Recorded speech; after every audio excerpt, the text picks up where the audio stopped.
Boa noite, boa noite.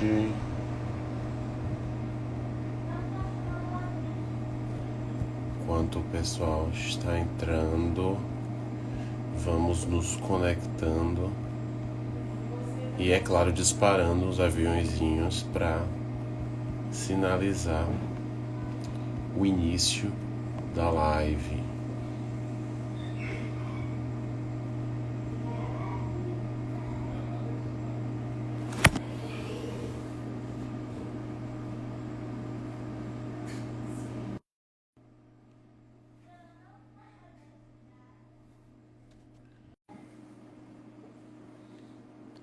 Boa noite. Já estamos aqui com os nossos amigos. Boa Olá, noite. Tudo bem com vocês? tudo bem? Você está nos ouvindo bem? Sim, perfeitamente. Tudo ótimo. Tava aqui disparando os aviõezinhos aqui para sinalizar o pessoal do início da live e Uhum. dizer da alegria, né, de estar com vocês aqui hoje, para falar de um tema muito especial. Confesso que de início não era algo com o qual eu tinha alguma afinidade, mas que a gente percebe a importância a partir dos estudos e das análises. E aí, eu vou fazer um sucinto histórico de vocês, mas eu vou pedir que vocês se apresentem porque a gente pode se equivocar. Então, para aqueles que estão entrando agora, nós estamos aqui com a Daniela e o José Maria Dutra, não é? A Daniela, que é biomédica, e o José Maria, que é bacharel em Direito. E eles, há 8 anos aproximadamente, vêm desenvolvendo um trabalho em torno da comunicação não violenta, que, como nós vamos perceber, é muito importante para o nosso dia a dia. E muitas vezes nós almejamos esta comunicação sem nos darmos conta. Mas agora eu vou passar a bola para vocês e aí vocês fiquem à vontade para se apresentar e aí depois a gente retoma a nossa conversa, tá certo? Tudo bem. A gente está tendo só alguns probleminhas técnicos aqui, quem está tentando se ajustar, mas eu acho que agora já tá bem. É, Então, eu acho que é isso. Eu gosto de me apresentar como ativista também, né? Ativista da comunicação não violenta, semeadora. E é isso, Zé. É isso, né? A gente trabalha nessa coisa da linguagem da paz, né? Essa coisa do cuidado, né? Para a gente, cuidado hoje em dia é uma coisa muito importante. Bom, obrigado. De início, eu já quero perguntar para vocês o que é CNV, o que é comunicação não violenta, porque no Evangelho nós costumamos dividir as temáticas. E aí revezamos eu, Lissandra, que é a Liz, e Priscila, a Pri, que está temporariamente de molho por força de uma convalescência, né? Ela está recuperando de um processo cirúrgico. E aí, quando o tema caiu para mim, eu fiquei um pouco ansioso, porque é algo com o qual eu não tinha afinidade. E ainda hoje eu estou aprendendo, mas eu queria que vocês começassem com essa pergunta básica: o que é CNV, comunicação não violenta? Certo, eu posso até começar a te responder, mas antes eu gostaria de te fazer um pedido. Eu não te conheço, então eu queria que você pudesse se apresentar para mim, se fosse possível. Tranquilo. Na verdade, o que que acontece? Meu nome é André Ribeiro, e eu tô junto com as meninas, a Alessandra, que eu já disse, e a Priscila, nesse projeto que é o Evangelho, que é verdade, é uma ponte que nós almejamos com diversas áreas do conhecimento. Nós somos espíritas, mas o intuito aqui é traçar um diálogo que transcenda a barreira espiritista. Então, nós queremos dialogar com áreas da filosofia, da ciência, até mesmo de outras correntes religiosas, porque nós acreditamos que juntos somos mais fortes. E esse projeto é um filho da pandemia. Então, na verdade, a ideia dele é antecessora, mas ele é gestado e foi parido na pandemia. Então, ele surge, na verdade, como uma ponte para pessoas que estavam tendo dificuldade ou estão tendo ainda. Nós não somos psicólogos, não somos terapeutas, mas nós acreditamos na conversa, no diálogo fraterno, que é uma prática recorrente nas casas espíritas. Então, o intuito é trazer temas que possam ser debatidos tranquilamente. Muitos deles não são debatidos diretamente na casa espírita, mas ampliar a zona de diálogo e permitir que a gente possa crescer, ampliar conhecimentos, como na noite de hoje. E por isso eu me sinto já agraciado por esse tema desafiador e muitíssimo interessante. Já fiquei afinizado por ele desde o início. Então, André, eu agradeço o convite. Quero dizer que eu fico muito feliz de estar aqui, de fazer parte desse projeto de vocês. Posso falar também em nome de Zé. Dizer que eu também me sinto muito à vontade nesse ambiente de casas espíritas, do espiritismo, porque eu fui durante muito tempo frequentadora de um centro espírita, trabalhei em centro espírita, então eu gosto muito, eu tenho um carinho muito grande pela doutrina, eu aprendi muita coisa, eu experienciei muitas questões existenciais importantes dentro desses, acho que foram mais de 9 anos vivendo o espiritismo mesmo. E aí depois eu saí por alguns motivos, mas eu guardo com muito carinho esse tempo que eu vivi lá, né? Então eu quero primeiro agradecer. Zé, você quer falar alguma coisa? Não, eu acho que a gente podia começar falando um pouquinho do que é comunicação não violenta, né? A comunicação não violenta é um tipo, quer dizer, é uma metodologia criada por um psicólogo estadunidense chamado Marshall Rosenberg. Marshall Rosenberg já faleceu, ele faleceu em 2015, e o princípio dessa comunicação é resgatar o nosso estado compassivo natural, né? Segundo Marshall Rosenberg, a nossa linguagem, a nossa educação nos torna violentos, porque ela nos desconecta das nossas necessidades. O Marshall Rosenberg diz que as nossas necessidades são as coisas que estão vivas dentro de nós. E ele diz que quando a gente se reconecta com nossas necessidades, a gente está ativando o que ele chama de energia divina, né? Porque o Marshall Rosenberg ele leva isso também para o lado mais espiritual, né? Mas eu, por exemplo, não tenho nenhuma relação com a espiritualidade, mas para mim também faz sentido porque se conecta com o que a gente pode chamar de energia vital, né? Para quem tem uma vida espiritual, vai chamar de energia espiritual ou energia divina. E quem não tem, quem é agnóstico, quem não tem uma vida espiritual, vai compreender como a sua energia, a energia vital, né? Então, a comunicação não violenta é uma comunicação que se conecta, que a gente se conecta com o que está vivo em nós, com a nossa energia vital ou energia divina, e a gente também, a partir dessa comunicação, a gente se conecta também com o que está vivo na outra pessoa. E aí é energia vital com energia vital ou energia divina com energia divina. É a comunicação de coração para coração. Ela, então, resgata o que ele chama de estado compassivo natural.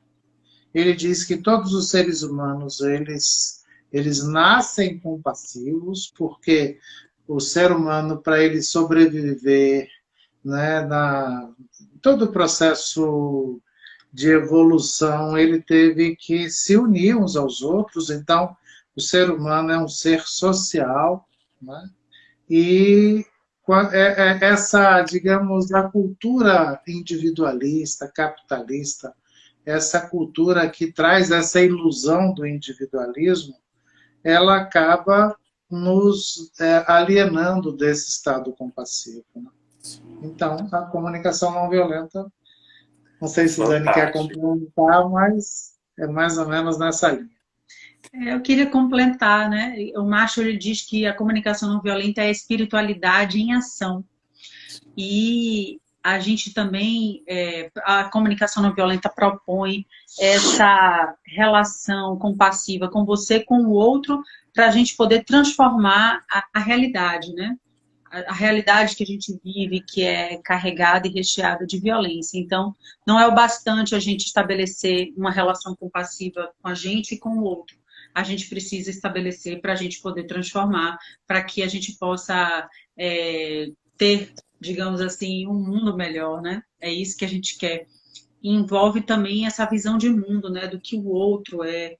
E aí, depois a gente pode falar mais. Então, quero te ouvir um Maravilha. pouco também, André. Interessante, porque enquanto o Zé ia colocando, eu vou chamar de Zé, porque eu já estou me sentindo íntimo de vocês, né? Dani e Zé. Isso Enquanto o Zé mesmo. estava colocando essa questão do ser social, me recordo muito de Aristóteles em A Política, né? Porque ele traz que o ser humano é um ser político, né? Ele é um ser que está integrado à polis, né? À sociedade, à comunidade. Isso é muito interessante, né? É algo que também é abordado por Viktor Frankl quando ele faz o tratado de logoterapia, né? De que o homem só se torna homem quando ele tem alguma utilidade no meio em que ele vive. Utilidade no sentido de ele se tornar útil ao semelhante, né? Ele que teve aquela experiência nazista do campo de concentração, ficou recluso alguns anos, teve alguns parentes assassinados, mas ele conseguiu extrair uma experiência positiva e entender que nós precisamos de um sentido existencial.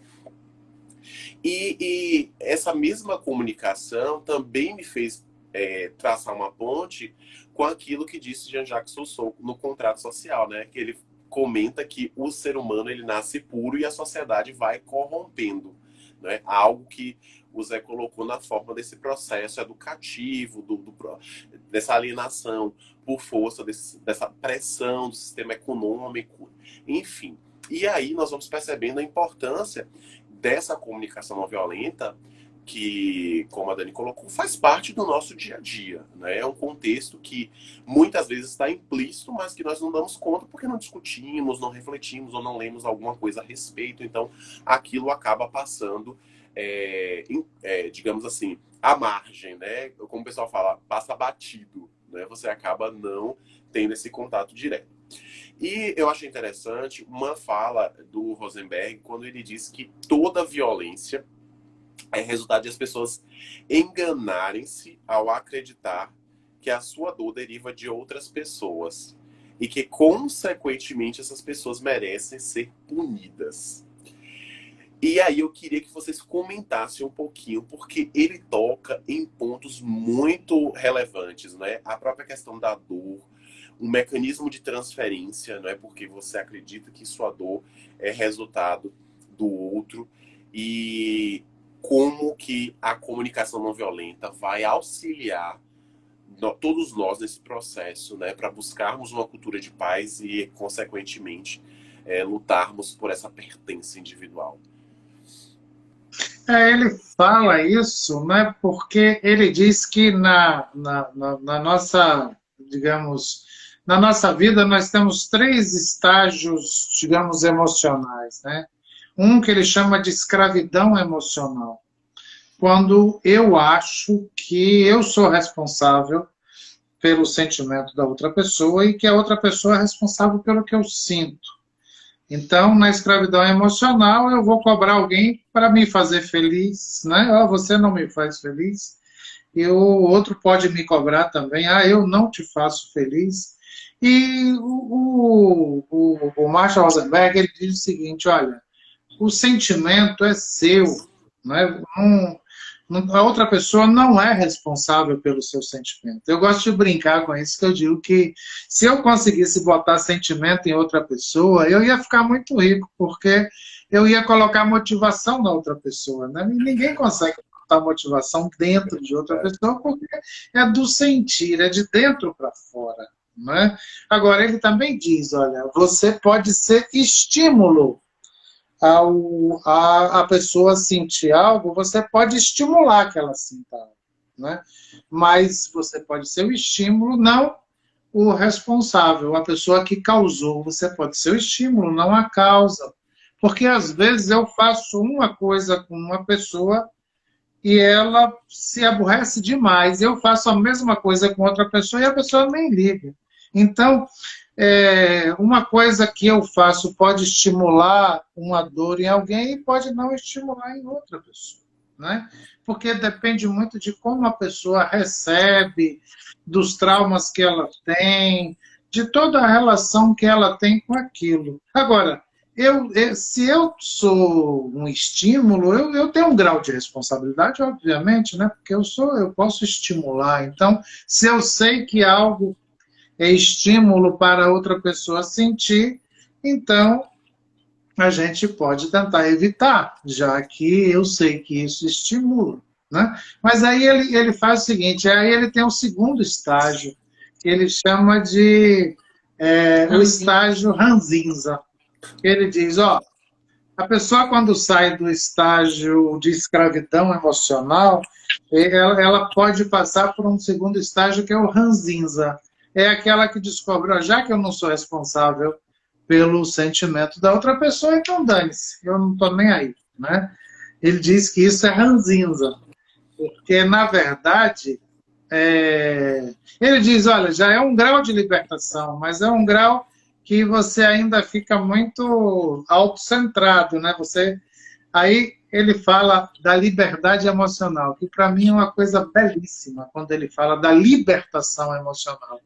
Quando ele diz que, olha, eu não sou responsável pelo que o outro sente, mas eu proporciono atender a necessidade de outra pessoa e a outra pessoa também atende minhas necessidades. Então, já que nós necessidades reciprocamente, eu sou livre, eu não sou livre sozinho, eu sou livre junto com o outro, junto com a outra pessoa. E como eu sou livre junto, a gente atende às necessidades uns dos outros, né?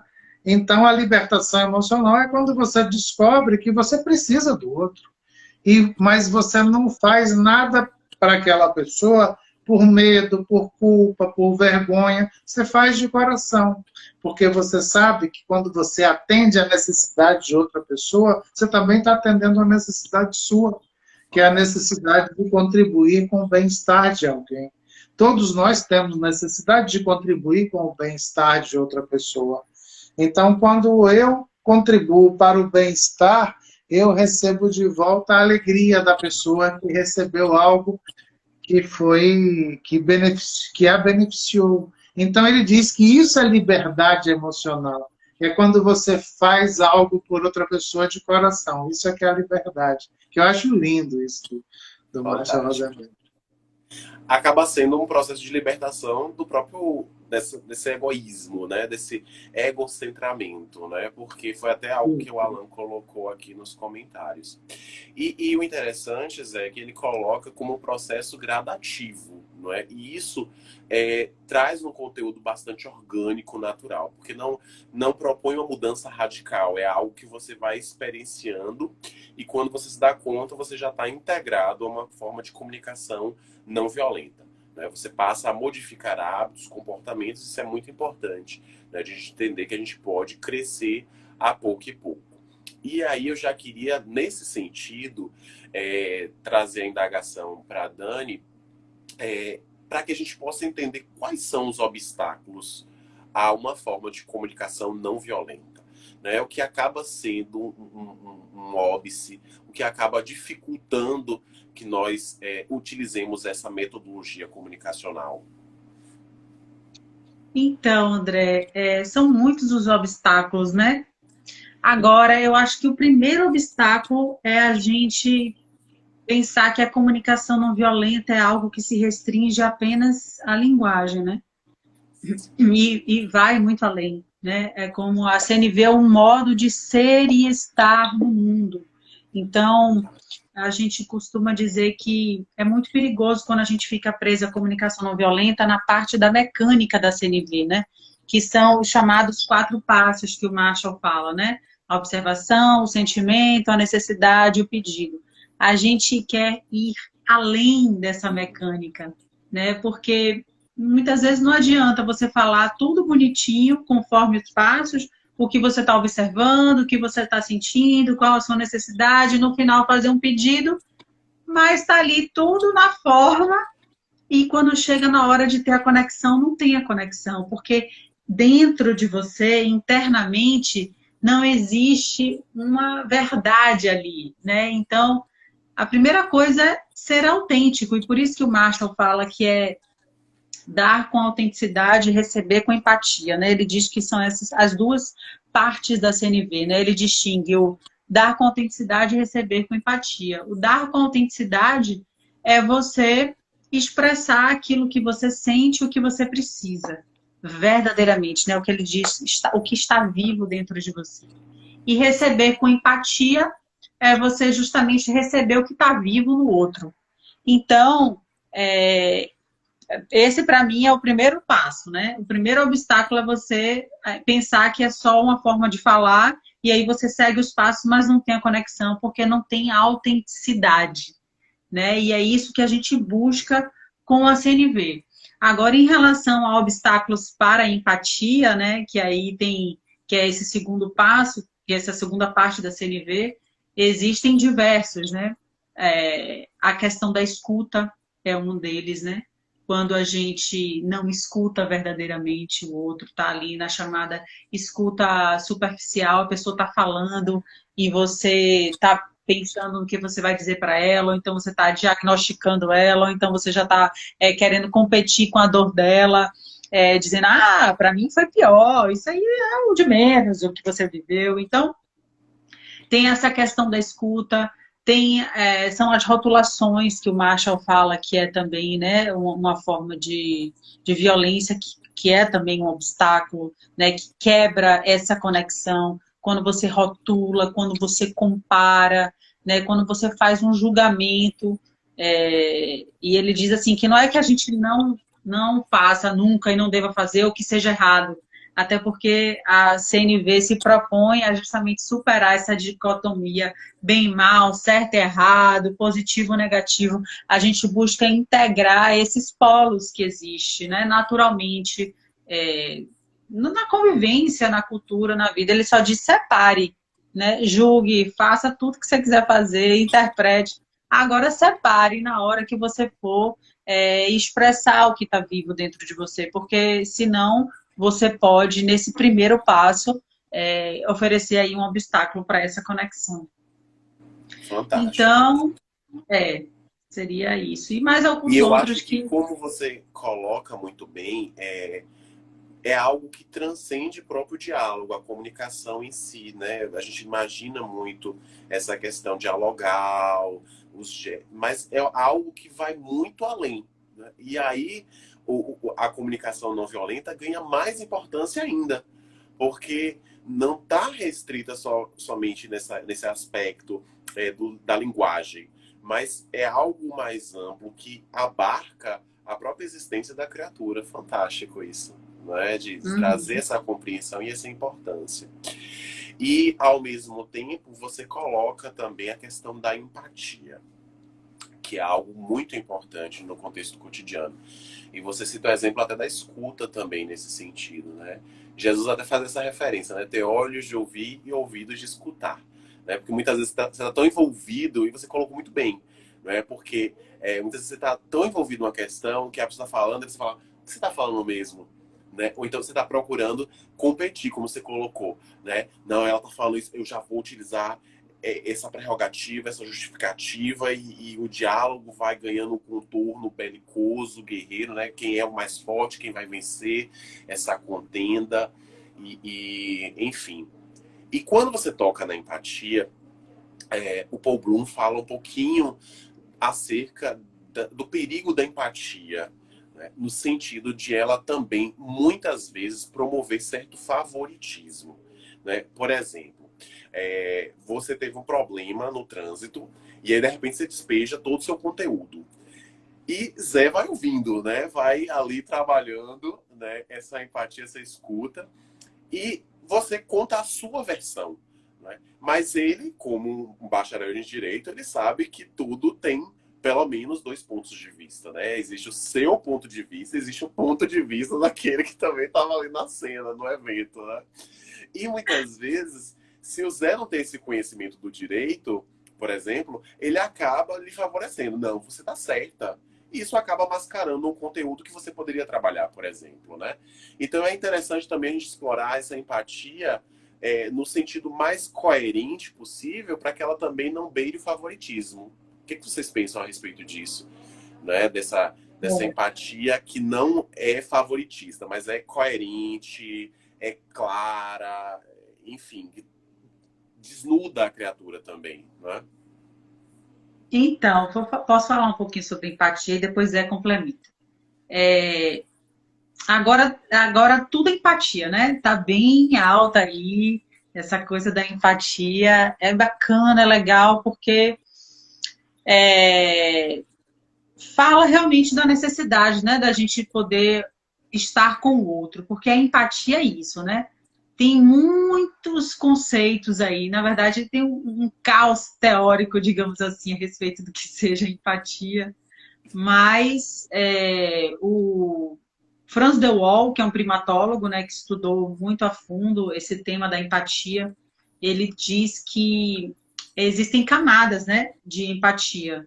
E aí tem a camada mais do cognitivo, que é essa empatia que comumente as pessoas dizem se colocar no lugar do outro, adotar a perspectiva do outro. E aí o Roman Ksnari, que também traz isso, né, esse conceito mais de você poder adotar a perspectiva do outro, para a partir disso você poder alterar os contornos e as paisagens sociais, né? Mas isso aí fica bem no cognitivo, do como é que o outro poderia estar pensando, o que é que o outro poderia estar pensando, como é estar nesse lugar desse outro.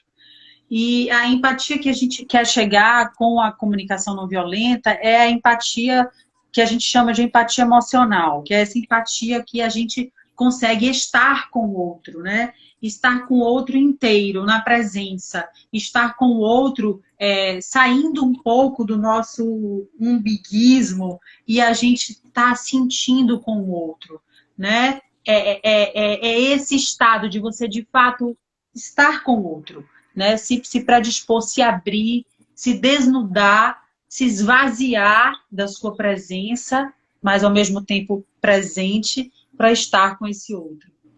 Zé, você quer trazer mais alguma coisa? Ou seja, você coloca, Dani, que existem, então, pelo menos dois tipos de empatia, né? Essa empatia, então, cognitiva e essa empatia emocional, né? Isso. O Franz de Waal, ele fala de 3 camadas, né? Que é a cognitiva, que é a mais superficial, sim, uma que vai mais para o campo dos afetos, o campo de você se, digamos assim, você se mover de alguma forma em direção ao outro, e essa do sentir, que é mais profunda. Bacana. Né? Bacana. E tem isso que você falou, veja bem, a comunicação não violenta, você não pratica comunicação violenta para ficar bonzinho. Não é isso. Né? Quem acha que isso não é. Né? Tá bom. Comunicação não violenta, o Marshall Rosenberg diz o seguinte, que toda violência é a expressão trágica de uma necessidade não atendida. Se a pessoa está praticando alguma violência, tem uma necessidade não atendida ali por trás, que ele está expressando de forma trágica. E aí ele diz, a CNV não escuta palavras, né?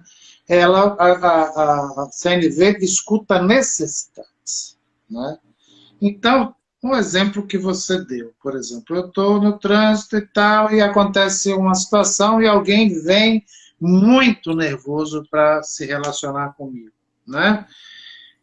Empatia não na CNV eu posso acolhê-lo com empatia, mas não significa que eu tenha que concordar com ele, entende?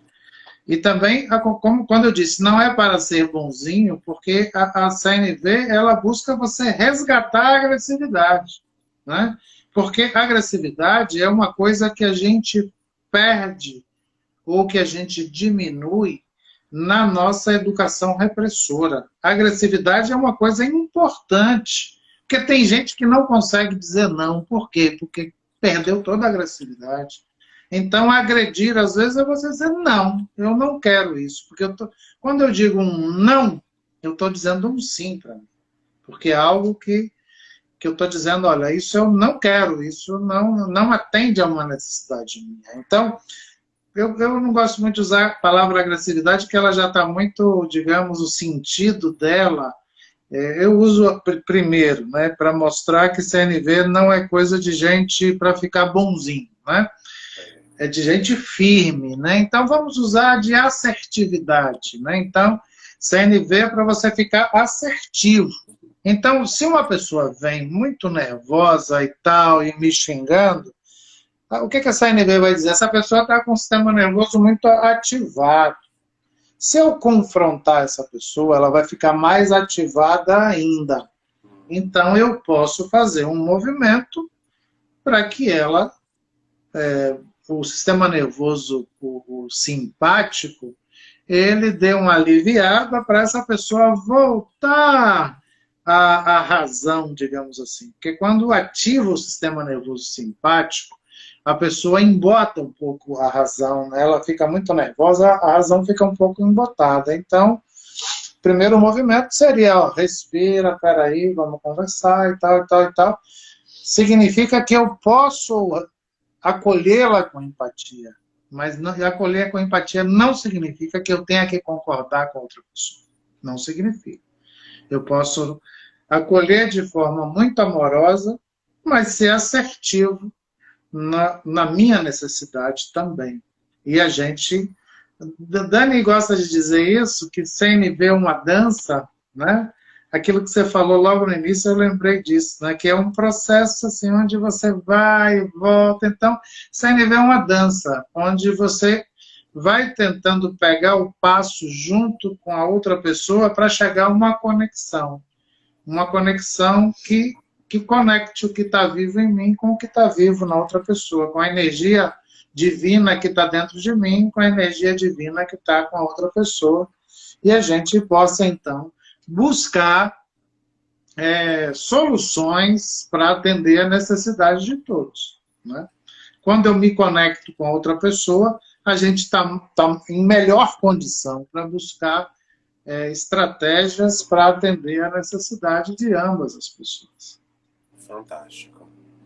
E uma coisa que você traz que é interessante é o aspecto das emoções, né? Você traz a agressividade, por exemplo. E as emoções são muito importantes, né? Muita gente fala, mas você tem raiva. E a raiva é algo natural. A raiva é algo que faz parte da nossa natureza, né? Assim como o medo. Quando nós estamos apartados do medo e da raiva, nós estamos adoecidos psicamente falando, né? Porque o indivíduo sem medo é um indivíduo fragmentado na psique, né? Ele vai e se joga do precipício porque ele não tem medo e morre, não é? Então, quando você tem medo, o medo é uma importante emoção que vai justamente guiar as nossas vidas, né? Quando você diz a uma criança, olha, antes de atravessar a rua, olhe os dois lados, isso é um reflexo do nosso instinto de conservação, né? Desse medo que também faculta que a criatura conserve a própria vida, né? Então é uma emoção importante. E aí a própria Priscila comentou acerca de Jesus, falando que ele usava energia, né? E eu brinco muito com isso, porque eu acredito sinceramente que ele não disse, homens de pouca fé, né? O Zé trouxe essa questão do bonzinho, né? Não, ele usou energia, né? Ele não foi brutal, mas ele usou energia, né? Então é importante que a gente coloque energia. Até mesmo quando você, por exemplo, está numa conferência, você tem que falar utilizando diferentes modulações, porque se você modula sua voz no único timbre, acaba que num determinado momento todo mundo começa a sentir sono, né? Então você vai mudando, né? Você vai se adequando, percebendo o público. Então isso é interessante também, não é? Esse aspecto que você trouxe. E ao mesmo tempo eu me recordo de um outro exemplo do Evangelho, em que eu acho que ele utilizou a comunicação não violenta, que é quando daquela ocorrência da mulher adulta, né? Ele disse, né? Quem estiver isento de pecado, atire a primeira pedra, né? E é claro que a gente sabe que não só as palavras, mas também a presença dele, não é? O aspecto da autoridade que ele trouxe, talvez tenha repercutido de forma que, desde os mais velhos até os mais novos, eles foram abandonando as pedras e se evadindo, né? E o interessante é que ele não se acumpliciou com qualquer uma das partes, né? Nem com aqueles que desejavam a dilapidação da mulher, nem com o erro da própria mulher. Eu acho que... E vai muito nessa linha do que o Zé coloca, né? Nessa questão de a gente desmistificar o bonzinho, né? Ou seja, a gente tem que buscar aquilo que é correto, né? Essa integração, essa conexão, essa organicidade que são vitais ao nosso processo. E pensando nisso, o que vocês acreditam, né? Talvez a Dani aí agora possa nos apresentar uma resposta ou trazer mais reflexões, né? O que vocês acreditam que tem contribuído para nós perdermos essa conexão conosco mesmo e com o outro, né? Já que vocês colocaram no início que essa comunicação não violenta, ela visa um resgate do que está vivo em nós, né? E aí, por conta disso, eu queria saber de vocês o que vocês acreditam que contribuiu para que nós nos perdêssemos nesse caminho, né? Então, a gente precisa se recordar, né? Se lembrar que a gente vive num contexto sócio-histórico. Um contexto sócio-histórico onde vivemos aí sobre os domínios do patriarcado, né?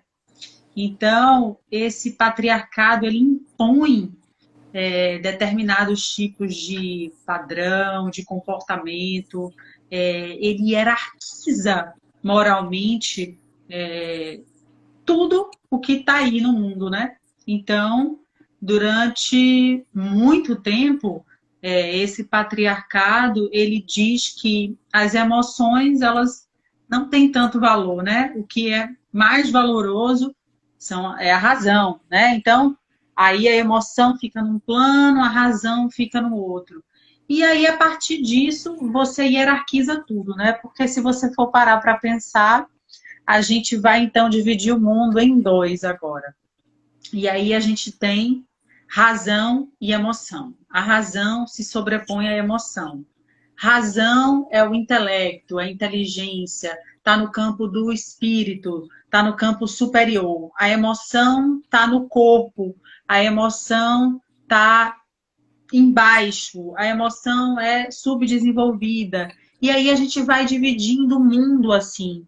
E nessa divisão do mundo, a gente simplesmente se desconecta desse corpo, né? Porque a gente passa a dar mais valor a tudo que aquilo que a gente pensa, né? E aí a gente vive no que a Sueli Ronick chama de a nossa subjetividade antropofalo-ego-logocêntrica, onde tudo é um palavrão, ela mesma diz, é um E palavrão. depois eu vou até pedir para você repetir, eu não vou pedir para você entrar, porque eu não vou ser mal com você. O princípio de CNV aqui. Ela diz antropofalo-ego-logocêntrica, ou seja, esse logocentrismo, essa razão, essa palavra, tudo que está nesse campo é mais importante. E aí a gente vai simplesmente se desconectando desse sentir, se desconectando desse corpo. E aí, nessa desconexão, a gente naturalmente se desconecta desse estado compassivo. Mas eu falei assim, bem por alto, né? Porque isso daí é uma longa história nas nossas vivências e a gente passa uma manhã falando só sobre isso, né? Que é a gênese da dominação, né? Porque é a partir daí que a gente que docilizam os nossos corpos, né? Que o próprio Foucault traz isso, né? A docilização dos nossos corpos, que é justamente esse ser submisso politicamente e economicamente muito ativo, né? Para você poder estar aí na sociedade, um ser humano dito funcional, porém, ao mesmo tempo, absurdamente domesticado e desconectado de si mesmo. Fantástico. Eu tenho que aprender depois, eu vou pedir para a Dani me passar direitinho, porque eu vou ficar treinando isso aí. Eu gostei bastante, acho que faz todo sentido, né? E essa fala que você trouxe, última de Foucault, me lembra Vigiar e Punir, né? E eu acredito que a comunicação não violenta, ela guarde alguma relação com as relações de poder, né? O próprio Foucault conceitua que onde quer que o poder exista, ele se exerce. Ou seja, desmistificando aquilo que muitas vezes a gente pensa que o poder é uma relação que está relacionada com o recurso financeiro. E, na verdade, não é. Porque, de repente, se você tem uma relação com um marido machista, por exemplo, que exige submissão, ali está um aspecto de poder, né? E tantos outros, mas para conceituar e deixar ilustrado que essa relação de poder está em toda parte, né? E faz parte do nosso dia a dia. E talvez por força dessas relações de poder desajustadas, nós tenhamos essa dificuldade, como a Dani colocou, de nos conectar, né? Perdemos o bonde da história, ficamos meio que atônitos e desejamos esse ponto, quem sabe, de reparação, né? De conexão, de integração. E, ao mesmo tempo, esse entendimento dessa complexidade do mundo. Eu queria que vocês comentassem um pouquinho daquilo que vocês enxergam no panorama atual, não é? Qual é a importância, por que falar, por que aprender, se afeiçoar, porque está integrado à comunicação não violenta. Porque nós estamos diante de um cenário muito complexo, né? A sociedade pós-moderna, difícil de conceituar, né? Nós temos características anteriores, mas também temos características novas, não sabemos ao certo como defini-la, né? Daí os especialistas utilizarem esse vocábulo pós-moderno, e ao mesmo tempo essa complexidade, uma série de fatores nos bombardeando a todo instante. E então, qual a importância de nós adotarmos essa metodologia não violenta, essa comunicação não violenta? Eu acho que Zé pode falar sobre isso, mas antes de Zé falar sobre isso, eu queria falar rapidamente sobre o poder, porque eu amo falar sobre essa coisa do poder. Tudo bem, André? É possível? Claro, fica à vontade. Lisa até colocou aqui, não, desculpa, Maria Luísa, A Microfísica do Poder, que é outro livro interessantíssimo dele também. Obrigado, Maria. Mas eu quero trazer um outro teórico, que é o Byung-Chul Han. E eu sou apaixonada por Byung-Chul Han. E ele fala sobre o poder, né? E ele é um Foucaultiano. Então, assim, eu penso que tudo que o Foucault não trouxe, ele traz, né? Porque ele vive, né, a contemporaneidade. E que é um outro cenário, né? Que Foucault não viveu. E aí ele fala sobre o poder, ele fala que o poder ele serve para organizar, né? Ele diz também que tudo aquilo que a gente não sabe o que é, a gente vai lá e diz que é poder. Porque existe mesmo essa confusão do que é mesmo o poder, né? Mas ele diz que é uma força organizativa. E essa força, quanto mais forte é o poder, quando você tem menos violência. Ou seja, o que vai diferenciar a força do poder é a mediação que vai existir. Ou seja, quanto mais mediação tem esse poder, essa força organizativa, mais forte ele fica e menos violência e coerção ele precisa se utilizar. Então, quanto menos mediação, mais fraco ele é e mais violência ele precisa imprimir para ele poder se organizar. Então, eu gosto muito dessa definição, para mim faz muito sentido, né? E porque a gente também não ficar aí demonizando o poder, né? Porque ele é essa força que organiza, é importante, mas a gente só precisa situar a quem ele serve, né? E como a gente pode se utilizar dele para a gente poder, digamos assim, servir a vida, que é isso que a gente quer com a comunicação não violenta, né? Praticar ela para poder servir a vida. E sobre a situação que a gente está vivendo no mundo, a comunicação não violenta, ela fala pelo menos de 4 tipos de alienação, né? Que é a alienação consigo mesmo, com o outro, com a sociedade como um todo, né? E com a natureza, né? Hoje é um elemento que a gente traz também.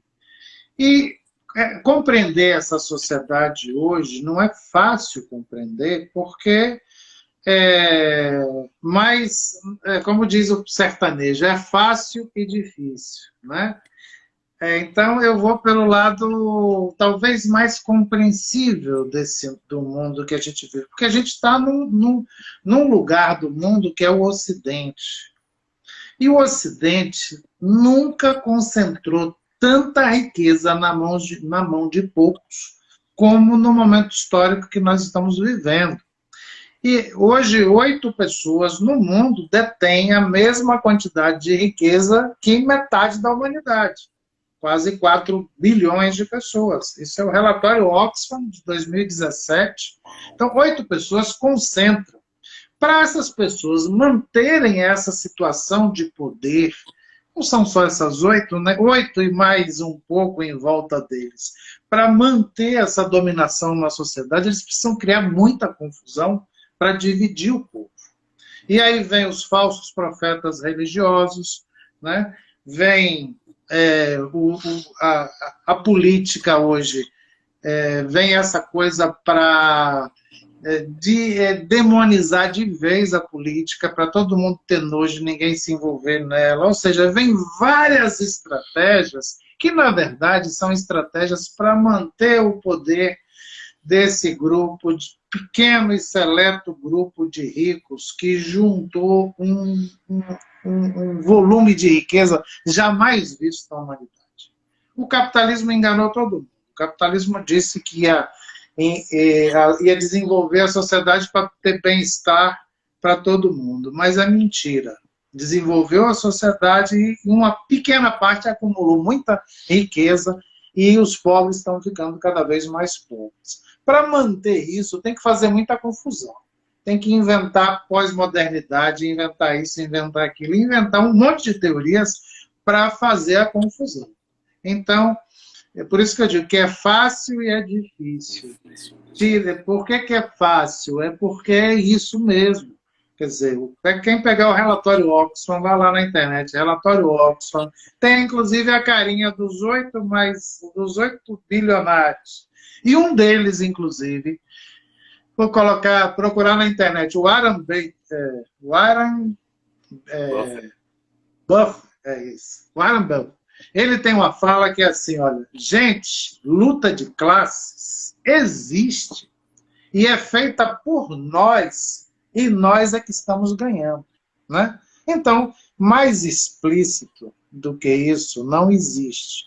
Então, toda a confusão que a gente vive na sociedade moderna significa que tem uma pequena parte que acumulou muito recurso e não abre mão de distribuir esse recurso, e uma grande parte que está ficando cada vez mais pobre, mais miserável, e aí essa sociedade ficou muito confusa, de fato. Então, a comunicação não violenta ela também vem para dialogar sobre isso. A gente precisa de um mundo mais humano, justo, igualitário. Não é possível, né? Porque a gente que não sabe, não tem nada. Acho que 200 gerações não consegue gastar o que tem, quer dizer, não, porque todo mundo come 3, no máximo 4 vezes por dia, né? Uma casa, quer dizer, não tem lógica no mundo hoje tanta riqueza na mão de poucos. Não tem lógica no mundo.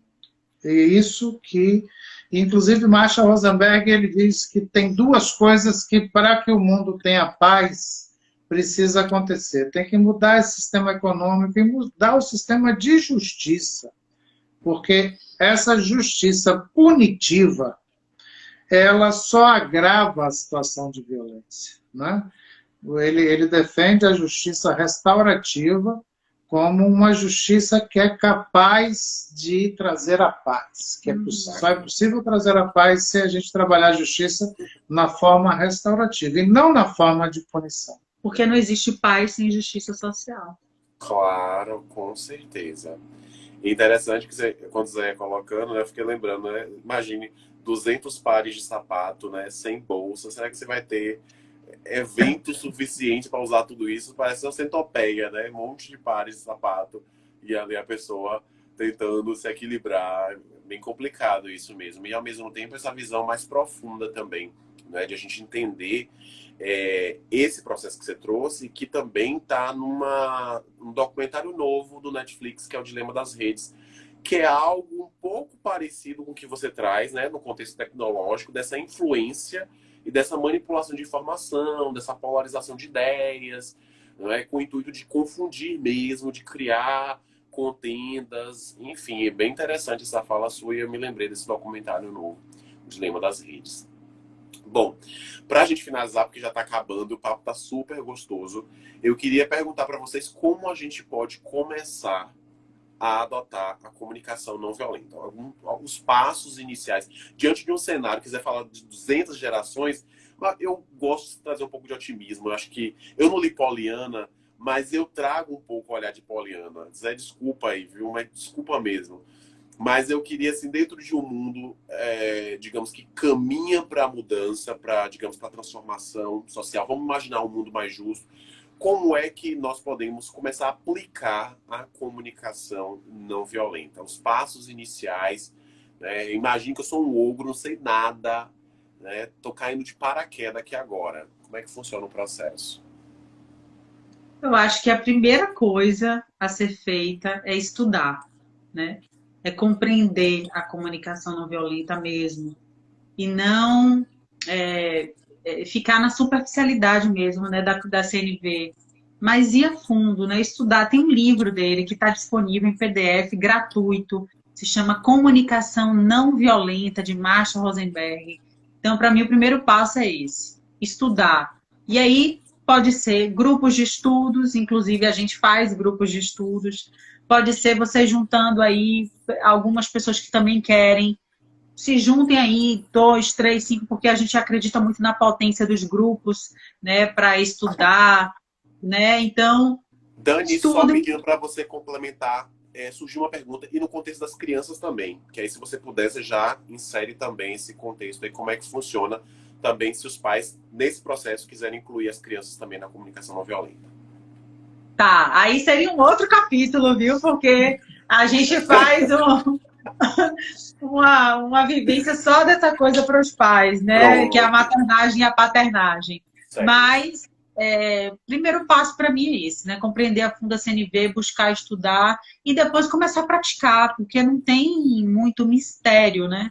A CNV é você começar a despertar, né? Para o que está vivo em você, buscar sentir mesmo, né? Reservar espaços para você poder criar coragem, porque às vezes a gente precisa para praticar CNV ter muita coragem, né? Coragem da gente poder se colocar no que se chama, né, dentro da CNV, em estado de vulnerabilidade, que é você tirar essas armaduras, né, que a gente carrega, que a gente foi sendo adestrado aí, e a gente se protege tanto, que quando a gente vê, a gente está todo fechadinho num casulo, e aí para a gente se conectar com o outro fica muito difícil. Então, é a gente ir tirando aos pouquinhos, e aí começar a praticar, se jogar no mundo mesmo.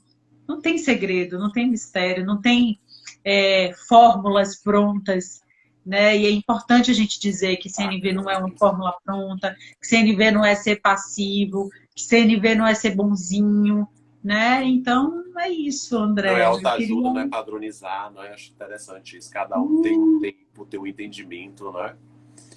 E tem também Zé e Dani, que nós podemos perdoar bastante, né? Vamos cutucar lá eles. Vocês também têm um canal, um Instagram, não é isso?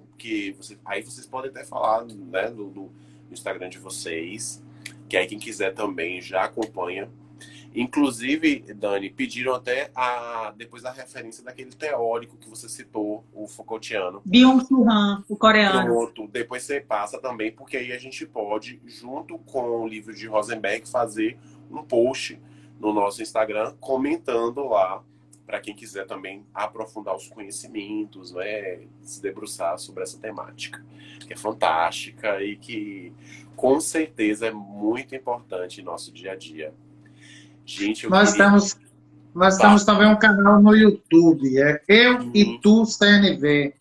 Inclusive, a gente faz um programa toda sexta-feira, de 19h30, chama Boteco CNV, que é um happy hourzinho. Happy hour não, hora feliz. Uma hora feliz pelo YouTube, né?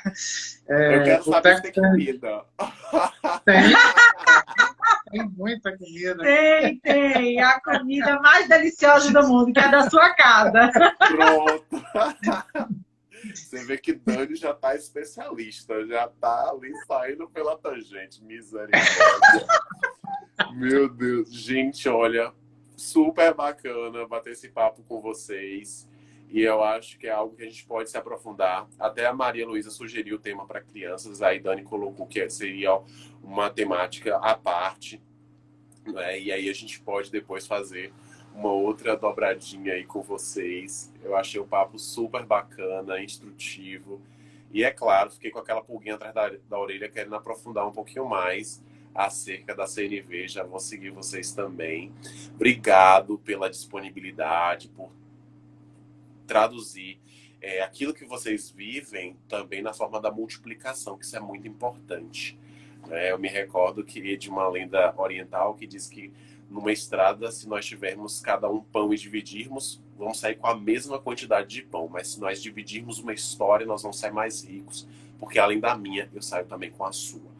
E vocês fizeram isso hoje, dividindo um pouquinho da experiência de vocês. Então, muito obrigado pela colaboração e que vocês continuem desenvolvendo esse trabalho belíssimo, que vai muito além da comunicação, mas também envolve o comportamento, a experiência do indivíduo no próprio dia a dia. Obrigado, gente. Dizer a todos que estão acompanhando a gente também que nós mudamos o horário do Evangelho a pedidos, então nós vamos realizar o Evangelho agora a partir de 20h15 nas quintas-feiras, tá? Então, Evangelho no Lar, 20h15 nas quintas-feiras. Zé, Dani, obrigado. Vocês estão me devendo um boteco com comida de verdade, feita por vocês. Não quero nem saber, certo? E tô me utilizando da comunicação não violenta, gente. Eu tô aqui praticando, porque Zé falou que não precisa ser bonzinho, não. E Dani falou que o poder é algo que organiza, então já tô organizando aqui também. Nosso convidado. Gente. Olha, eu conto com vocês numa próxima, tá certo? Tá certo, tá bom. Ok, André. Obrigado. Beijo aí, beijo pra mim também. Um beijo pra todo mundo, gente. Boa noite. Tchau, tchau. Boa noite. Tchau.